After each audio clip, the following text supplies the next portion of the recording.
Thorn is back and enjoying somewhat of a renaissance, given the nerf to 120 hand cannons in Season of the Lost.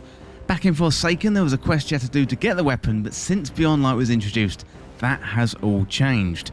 Arguably, it's much easier to get the weapon these days, and today I'm going to go through exactly how you can get Thorn in Destiny 2. Well, if you're new around here or find this useful, don't forget to hit that subscribe button down below for all the latest Destiny 2 content, and turn on notifications by hitting that bell. Well, Thorn is an exotic hand cannon, and it's one of the weapons of sorrow, and it is most likely named after the thorn-like spikes on it. So the weapon is sleek, it's dark black, and many of the spikes or thorns adorning the sides, and they face the front of the weapon. And the projectiles shot from it also resemble giant daggers or thorns, and originally in Destiny 1 it was acquired via an exotic bounty, a light in the dark. So Thorn did return to us in Destiny 2 during Joker's Wild in Forsaken, and it was acquired through a hidden quest, but it has risen again to be one of the most popular hand cannons in Destiny 2. Well, before we get into how to get it, let's check out Thorn itself. So Thorn is an exotic kinetic hand cannon with some excellent exotic perks, including Mark of the Devourer, so rounds pierce targets and deal damage over time, and kills with the weapon leave behind remnants. Then we got Soul Devourer, so absorbing a remnant strengthens Mark of the Devourer and partially refills the magazine. So looking at the stats, we got 84 for impact, 41 for range, 60 for stability, 68 for handling, 46 for reload speed. It's a 140 rounds per minute hand cannon with 11 in the magazine.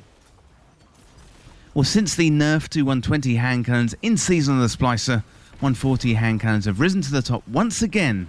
So Thorn and Ace of Spades have risen to the top of the charts in the competitive PvP exotics, and if you play PvP at all, I'm sure you've noticed many Guardians wielding Thorn.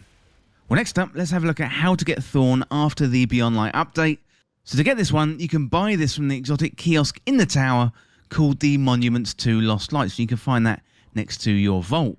At the time of making this guide, you do require the Forsaken expansion to be able to buy this, and also all the other exotics from Forsaken.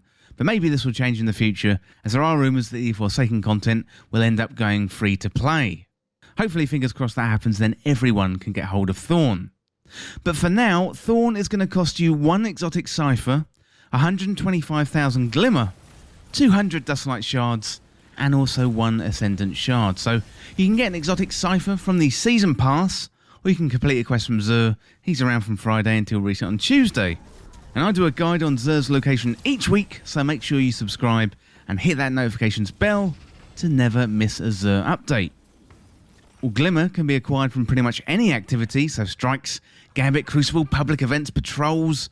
You can also go to Spider and trade in materials for Glimmer, but don't trade in Dustlight Shards, as you're going to need those to buy Thorn. For the Ascendant Shards, you can purchase them from Banshee 44 in the tower, or you can get them from high-level Nightfalls as random drops from the final chest. Well, finally, we've got the Dustlight Shards, so this is a little bit more in-depth, so I'm going to go into how to farm Dustlight Shards next. Well, next up, let's have a look at how to farm Dustlight Shards in Destiny 2.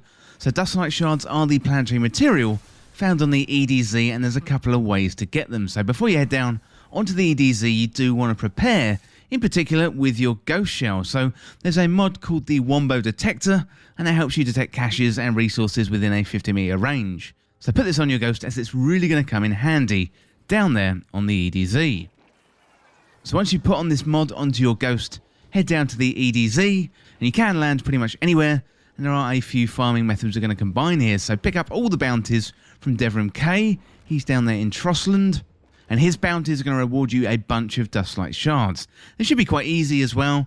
Get a number of super kills, get some grenade kills, pick up some orbs. So that is nice and easy to do, and you should be able to knock those out in just a few minutes.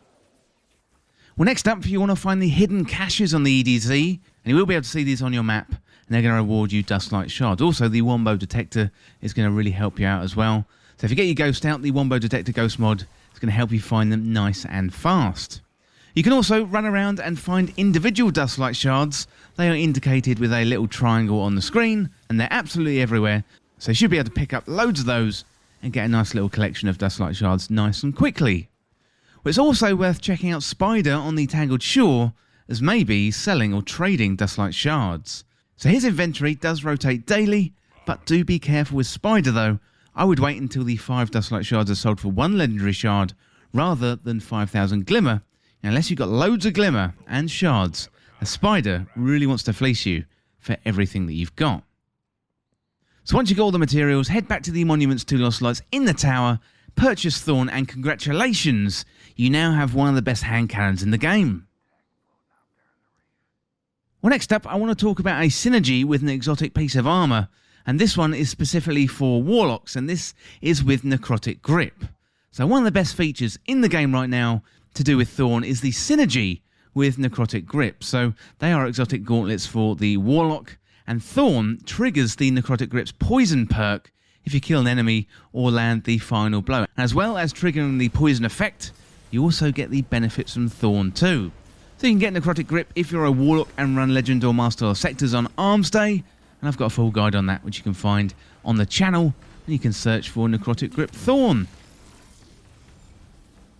Well, next up, let's have a look at a quick little bit of history about Thorn. So Thorn was once called Rose, and it belonged to a guardian Rezel Azir. Once a noble hero, Azir eventually fell to the darkness, becoming Dredgen Yor after looking to the hive to try and find more ways to defeat the darkness. And he was soon consumed by the darkness, and he and his hand cannon Rose began wantonly murdering innocents and consuming their light, and ever since it's been hungry for the light of other guardians. Yeah, whether before or after it was built, Thorn became bound to Yor the Unwed, and killing her removes the link, enabling guardians to safely use Thorn without the risk of corruption. So after Dredgen Yor's fall, cleansed replicas of the Thorn were created by the Shadows of Yor, a group of guardians who idolize that fallen guardian. Their activity raised enough concern for Shin Malfur, Yor's killer, to take up arms against the Shadows. And a year after the Red War, a Shadow of Yor known as Callum Soul was found and killed by Shin. The young wolf would finally spot the Shadow's death, retrieving the weapon parts from his remains for the Drifter to utilise and create a new replica of Thorn, known as Malfeasance.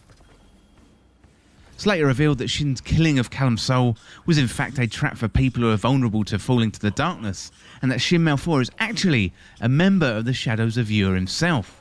So really interesting stuff there, and I hope you enjoyed that little short history of Thorn, but also it's worth checking out the Thorn lore. Loads of really interesting stories buried deep in the game, and Thorn's lore tab is absolutely no different at all. So we got Thorn lore: to rend one's enemies is to see them not as equals, but objects, hollow of spirit and meaning. That is the 13th understanding from the 7th Book of Sorrow. So the weapons of sorrow are not the end game, but a roadmap. Each evolution, every advance in the delivery of pain and the mastery of destruction feeds the hive's hateful weapons research. They will map every scream, harness every aggression, until they understand every method by which to ravage their hearts, minds, and flesh of man. And in doing so, they'll turn us against ourselves, feeding our lust, our greed, our fear, until we become a threat unto ourselves like no one could imagine. So wield these, Angry Reaper, strive to know the darkness in your own heart and walk in the shadows of the fallen heroes, and know that you are an enemy of hope. And that one is simply signed a warning. Well, really interesting stuff there from the lore as always. Let me know down in the comments what you think of Thorn. So did you use this weapon in D1? Did you do that old quest in D2 back in Forsaken? And also, what do you think of it in the most recent season?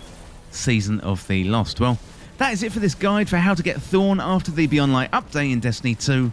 And as always, thank you so much for watching. For more Destiny 2 content like this, hit that subscribe button down below and subscribe to This Week in Video Games. If you want to join the community, check out the Discord link in the description, or you can follow me on Twitter at TWIVG Podcast. If you enjoyed this video, found it useful, liking and sharing the video would really help me out. Otherwise, check out the other videos on the channel. Thanks again. I'll see you soon.